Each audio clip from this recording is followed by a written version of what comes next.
ایک علمی مسئلہ ہے، میں اس لیے اس بھرے جلسے میں وہ بیان کر رہا ہوں کہ میں یہ چاہتا ہوں کہ اب آپ کی اپنی زبانیں بھی کھلیں، آپ لوگوں سے بات کریں، آپ علماء دین سے پوچھیں یہ چیزیں حقیقت ہیں یا نہیں، اگر ہیں تو اب تک کیوں چھپا کر رکھی گئی، کیوں ملوکیت کے اسلام ہی کا پرچار آج تک ہوتا رہا ہے۔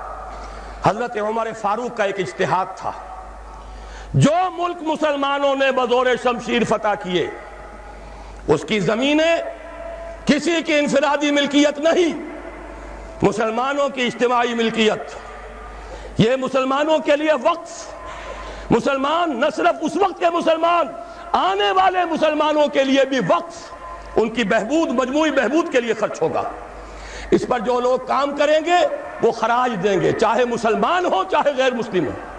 خراجی زمین قیامت تک خراجی رہے گی، چاہے بعد میں کہیں ہماری بدقسمتی سے، شامت اعمال سے کوئی غیر مسلم حکمران آ جائے، پھر اگر آزادی حاصل کی جائے، سٹیٹس نہیں بدلے گا زمینوں کا، ونس خراجی آلویز خراجی۔ یہ ذرا سمجھ لیجیے علمی بات کیا ہے۔ قرآن حکیم میں ایک حکم ہے انفال کا، مال غنیمت کا، یہ سورہ انفال میں ہے، 10ویں پارے کی پہلی آیت ہے، اور دوسرا حکم ہے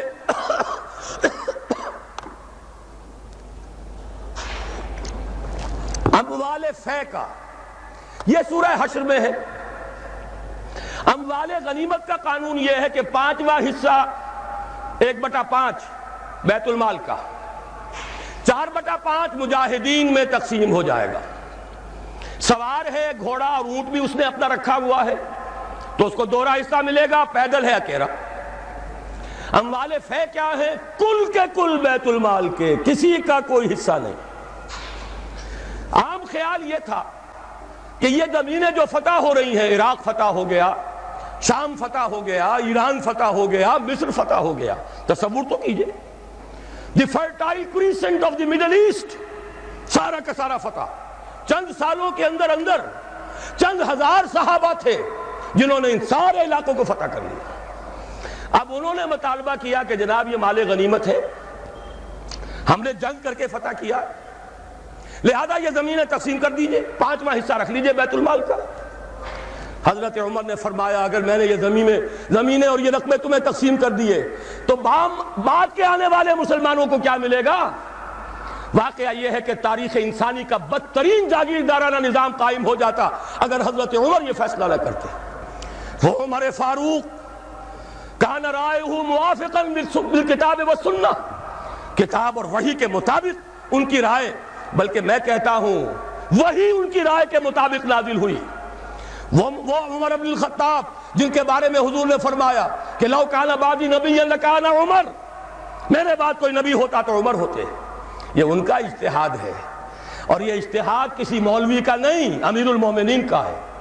جبکہ پوری ملت اسلامی ایک حکومت، ایک نظام، مذہب اور سیاست میں کوئی تفرقہ نہیں، وہی خطیب ہے مسجد نبوی کا اور وہی امیر ہے وہ حکومت کا، سربراہ ہے حکومت کا، اس کا اجماع اور خلافت راشدہ کا یہ اجماع، یہ تو گویا کہ ہمیشہ کے لیے اٹل قانون ہے۔ اس کے اوپر اس اجتہاد پر عمل کیجئے۔ زرعی زمین کی 2 قسمیں ہماری شریعت میں ہیں۔ جو مسلمان لڑے بھڑے بغیر ایمان لے آئے ان کی زمینیں ان کی ملکیت ہیں، جیسے مدینہ کے مسلمان، وہ تو لڑے نہیں، انہوں نے تو خود حضور کو لے کر اور ان کو دعوت دے کر وہ مدینہ تشریف لے کر آئے ہیں، لہذا ان کی زمینیں ان کی ملکیت نہیں، ان سے عشر لیا گیا، یہ عشری زمینیں کہلاتی ہیں۔ جو زمینیں فتح ہوئی، جو ملک، یہ عشری نہیں، خراجی ہیں، یہاں پر وہ ملکیت رہیں گی بیت المال کی، مسلمانوں کی اجتماعی ملکیت، وقف علی المسلمین۔ البتہ جو کام کرے مسلمان ہو، کاشتکار، مجوسی ہو، عیسائی ہو، وہ خراج دیں گے براہ راست بیت المال کو۔ پاکستان کا یہ سارا علاقہ مسلمانوں نے بزور شمشیر فتح کیا تھا، یہ کسی کے باپ کی جاگیر نہیں ہے۔ وہ جاگیر چاہے کبھی رنجیت سنگھ نے دی ہو، چاہے وہ انگریزوں نے دی ہو، چاہے اس سے پہلے کہ وہ سلاطین مغلیہ نے دی ہو، جن میں سے سوائے ایک اورنگزیب عالمگیر کے باقی سب کا جو رویہ تھا وہ سب کو معلوم ہے کہ کیا تھا۔ اکبر اعظم نے تو یہاں سے دین محمدی کا جنازہ نکالنے کے لیے ایڑی چوٹی کا زور لگا دیا تھا۔ صلی اللہ علیہ وسلم. نیا دین الہی رائج کیا تھا وہ اکبر اعظم علیہ ما علیہ. ان کی دی ہوئی جاگیریں اور وہ مقدس ہو جائیں گی. انگریز کی دی ہوئی جاگیریں اور وہ مقدس ہو جائیں گی. رنجیت سنگھ کی دی ہوئی جاگیریں وہ مقدس ہو جائیں گی. معاذ اللہ.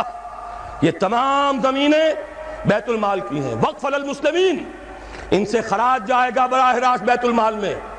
آدھی یا اس سے بھی زائد یا اس سے کم جو پوری پیداوار کا جائے گا وہاں. اتنا ریونیو جمع ہوگا، اتنا ریونیو جمع ہوگا کہ بہت سے لعنتی ٹیکسوں سے نجات مل جائے گی، جن میں سب سے بڑا لعنتی ٹیکس جو ہے انکم ٹیکس ہے. عام کاروباری آدمی یا تو ہمہ وقت کلرک رکھے، اکاؤنٹنٹ رکھے، اور پھر اسے بازار سے بھی نہیں ملتی رسید، وہ سامان لے کر آتا ہے رسید نہیں دیتے. اب وہ جاتا ہے انکم ٹیکس افسر کے سامنے بھیگی بلی بنا کھڑا ہوا ہے. جھوٹ بولے، جھوٹ حلفیہ بیان دے، رشوت دے، اکاؤنٹنٹس کو دے، انکم ٹیکس آفیسر کو دے، چھوٹ جائے گا، جان بچ جائے گی. اور اگر جھوٹ نہیں بولے گا اپنی بساط الٹ دے. لہذا تقریباً سب کے سب جھوٹے ہو گئے، جھوٹے حلف دیتے ہیں. جب جھوٹا حلف انسان نے دے دیا ایک معاملے میں تو یوں سمجھئے کہ کارک کھل گیا بوتل کا، اب تو جھوٹ ہی ہوگا، اسی کا راج ہوگا. یہ سب سے بڑا ملعون ٹیکس ہے کہ جس نے ہمارے ہاں صداقت کا، دیانت کا، امانت کا جنازہ نکال دیا. اور یہ سب کچھ کیوں؟ اس لیے کہ جو اصل آمدنی کا ذریعہ ہے وہ تو ہم نے جاگیرداروں کو دے رکھا ہے. ان کے محل سج رہے ہیں، ان کے بڑے بڑے بنگلے ہیں، ان کے عیش ہیں. ہاری کو دیکھو، یہاں کے کاشتکار کو دیکھو. ایک صاحب نے ایک دفعہ کہا تھا جو پہلے لاہور میں رہتے تھے، پھر کچھ عرصے جا کر ایک دیہات میں مقیم ہوئے، کہنے لگے خدا کی قسم میں دیکھ کر حیران رہ گیا ہوں. پنجاب کا دیہاتی کاشتکار خود نہیں نہاتا، ہفتوں اپنی بھینس کو ضرور نہلاتا ہے، لیکن خود نہانے کا کوئی تصور نہیں. وہ حیوان سے بدتر ہو کر زندگی گزار رہا ہے. یہی حال ہاریوں کا ہے. یہی آپ جا کر دیکھیے وہ بیچارے بھیڑے بکریاں پالنے والے بلوچستان کا عام بلوچ. اور عیش کن کے ہیں؟ سرداروں کے. عیش کن کے ہیں؟ جاگیرداروں کے، زمینداروں کے. یہ سارا نظام ختم کر کے اور اس اجتہاد کی اصول پر یہ ساری زمینیں خراجی ہیں. اسی شہر لاہور کی بات کہہ رہا ہوں. ایک بہت بڑے مفتی صاحب، ان کے صاحبزادے نے مجھے بتایا کہ میرے والد صاحب کا قول یہ ہے کہ یہاں کی ساری زمینیں خراجی ہیں، عشری نہیں ہیں. لیکن جب انہی کے ہاں، انہی کے دارالعلوم میں ہمارے ایک ساتھی نے استفتاء لکھ کر بھیجا تو ان مفتی صاحب نے دستخط نہیں کیے، کسی اور چھوٹے مفتی سے، وہ جو مفتی صاحب ابھی سمجھئے کہ ابھی وہ ایکسرسائز ہی کر رہے ہیں، اپرینٹس ہیں، ان کے ہاتھ سے دستخط کروا کے بھجوا دیا. یہ تو عشری ہے. یہ حال ہمارے علماء کا ہو چکا ہے. کیوں ہو گیا ہے؟ یہ سارے ادارے کن سے چلتے ہیں؟ چندے کون دیتے ہیں؟ سرپرستی کون فرماتا ہے؟ وہ تو وہی لوگ ہیں. سرمایہ دار کا چندہ نہ ہو تو دارالعلوم نہیں چلے گا. سرمایہ دار کا چندہ نہ ہو تو یہ سارے جو بھی ٹھاٹھ بچھے ہوئے ہیں، جو بڑی بڑی مسندیں سجی ہوئی ہیں، جو بڑی بڑی جائیدادیں بن گئی ہیں، ریاستیں بن گئی ہیں، یہ کہاں سے آئیں گی؟ لہذا سچ بات کیسے کہی جائے؟ ان کے لیے ہیں مشکلات ہیں. لیکن اب ہمیں حقائق کو علل اعلان کہنا ہوگا. وہ جو اقبال نے کہا تھا، وہ شعر تو آپ کو سنایا جنرل صاحب نے، کس نہ باشد در جہاں محتاج کس، نقطۂ شرع مبینی نس تو بس. اور میں آپ کو شعر سنا رہا ہوں جو حرف قل لفظ میں پوشیدہ تھی اب تک، اس دور میں شاید وہ حقیقت ہو نمودار. اور میں ابتدا میں کہہ چکا ہوں علامہ اقبال کی بات، میں ان کا ادنا طالب علم ہوں. ویسے میں انہیں کوئی معصوم نہیں سمجھتا. ان کی عملی زندگی ہمارے لیے مثالی نہیں ہے، قابل تقلید نہیں ہے. ان کا فکر ہے جو بہت بلند ہے. مجھے آج کے دور میں، اس پوری صدی میں، فکر کے اعتبار سے ان کے قریب بھی کوئی شخص نظر نہیں آیا. آج تک 60ویں برس میں ہوں اپنی عمر کے میں، اور مطالعہ کر رہا ہوں کم سے کم 40 برس سے.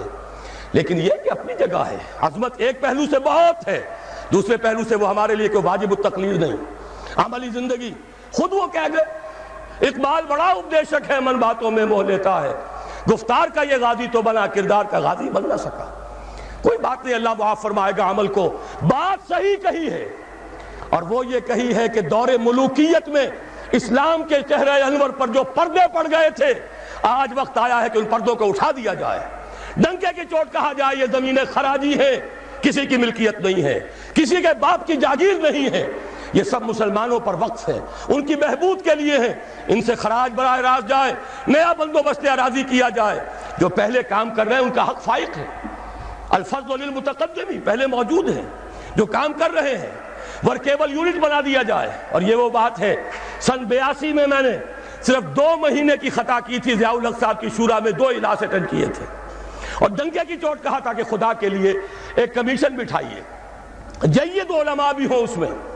جب وہ دیکھیں گے کہ موقع ہے سچ بات کہنے کا تو بہت سے حضرات انشاءاللہ تعالی حق بیان کریں گے، لیکن یہ کہ ان کو موقع دیجئے، تحفظ دیجئے، اور یہ کہ بندوبست اراضی کے ماہرین کو بٹھائیے، زمین کا ایک نیا بندوبست ہو جو اس ملک کے لیے مفید ہو، جو عوام کی بہبود میں ہو، جس سے عدل و انصاف کے تقاضے پورے ہو جائیں، اور سارا ریونیو بیت المال کو، خزانے کو، اس لیے کہ خراج کی رقم ہر مصرف میں آ سکتی ہے، دفاعی مصرف میں آ سکتی ہے، انتظامی مصرفوں میں آ سکتی ہے، جبکہ عشر اور زکوٰۃ صرف مسلمانوں کی بہبود پر خرچ ہو سکتا ہے۔ لیکن خراج کا معاملہ یہ ہے کہ بہت سی چیزیں جس کے لیے ہمیں ٹیکسیشن کا سہارا لینا پڑتا ہے، وہ سب کے سب بھی ہم اس خراج کی رقم سے پورا کر سکیں گے۔ بہرحال یہ بڑا مشکل کام ہے، اس مشکل ہی کے لیے دعوت دینے کے لیے آپ کی خدمت میں حاضری ہوئی۔ مشکل کے بغیر دنیا میں کبھی کچھ نہیں ہوا، قربانی کے بغیر کہیں اسے آپ توہین رسالت نہ سمجھ لیں، معاذ اللہ ثم معاذ اللہ، قربانی کے بغیر محمد الرسول اللہ والذین معہ، اگر کسی کو حق پہنچتا تھا کہ انہیں کوئی تکلیف نہ پہنچتی اور انقلاب آ جاتا تو وہ محمد تھے صلی اللہ علیہ وسلم، وہ حقدار محبوب رب العالمین سید الاولین والآخرین، ان کو حق پہنچ سکتا تھا۔ ان کے پاؤں میں صرف کانٹے نہیں چبھے، وہ تو ابتدائی بات ہے جب چچی بچھا دیا کرتی تھی دروازے کے باہر کانٹے لا کر، ان پر تو پتھراؤ ہوا ہے، ان کا جسم مبارک لہو لہان ہوا ہے، وہ 3 برس کے لیے شیب بنی ہاشم میں محصور رہے ہیں، شدید ترین فاقے آئے ہیں، وہ 3 دن غار ثور میں چھپے ہوئے رہے ہیں، اور وہاں آپ نے اپنے آپ کو جو ہے محفوظ رکھا ہے۔ پھر کیا نہیں ہوا؟ جنگ بدر میں طویل ترین سجدہ کیا، اے اللہ کل جو مارکا ہونے والا ہے، اگر کہیں یہ 313 میرے 15 برس کی کمائی اگر کہیں یہ کل ختم ہو گئی تو پھر قیامت تک تیرا نام لینے والا کوئی نہ ہوگا۔ حضرت ابوبکر تھے جو جھونپڑی کے باہر پہرا دے رہے تھے ننگی تلوار کے ساتھ، انہوں نے عرض کیا حسبک حسبک حضور بس کیجئے بس کیجئے۔ پھر کیا غزوہ احد میں دندان مبارک شہید نہیں ہوئے؟ کیا 70 صحابہ شہید نہیں ہوئے؟ جن میں ایک حمزہ بھی ہے رضی اللہ تعالیٰ عنہ، اسد اللہ و اسد رسول ہی تو ہے ہی، چچا بھی ہیں، خالہ زاد بھائی بھی ہیں، دودھ شریک بھائی بھی ہیں، ساتھ کے کھیلے ہوئے ہم جولی بھی ہیں۔ ان کی لاش آئی ہے، ناک کٹی ہوئی، کان کٹے ہوئے، پیٹ چاک کر کے کلیجہ چبا ہوا۔ اس کے بغیر انقلاب نہیں آیا تھا، اس کے بغیر نظام نہیں بدلتا۔ یہاں تو زرعی ٹیکس کوئی لگنے نہیں دیتا، مرکز سے ذرا سی کوئی پالیسی مجھے تو نہیں معلوم کہ کیا آئی ہوگی، مجھے کوئی توقع ہی نہیں کہ وہاں سے کوئی خیر بھی آ سکتا ہے، لیکن یہ کہ کوئی ایسی تھی کہ وہ نازک مزاج شاہاں، ان کے لیے تو وہ بھی ناقابل برداشت ہو گئی۔ وہی آئی جی آئی کی حکومت مرکز میں، وہی آئی جی آئی کی حکومت یہاں، اور اس نے اس کے خلاف قرارداد پاس کر دی، اس لیے کہ ٹیکس نہیں دے سکتا، زمیندار نہیں، بیچارہ ایک تنخواہ دار ملازم 3000 4000 روپیہ جو آج کل کچھ بھی نہیں ہے، وہ تنخواہ لے رہا ہے، ایٹ سورس اس کا انکم ٹیکس کٹ جائے گا، انکم ٹیکس کٹے بغیر تنخواہ نہیں ملے گی۔ لیکن یہ کہ ان کے لیے کوئی ٹیکس نہیں ہے، جو ٹیکس دینے کو تیار نہیں، جن پر ٹیکس نواز شریف صاحب لگا سکتے ہیں، نہ بے نظیر لگا سکی، نہ بے نظیر کا باپ لگا سکا، نہ نواز شریف صاحب کے جو سرپرست تھے وہ لگا سکے۔ ظاہر بات ہے کہ اس کے لیے تو جب تک جانی قربانی نہیں دی جائے گی، جب تک کہ ہزاروں لوگ اپنے خون کا نذرانہ دینے کو تیار نہیں ہوں گے، یہ ظلم کی رات ختم نہیں ہوگی۔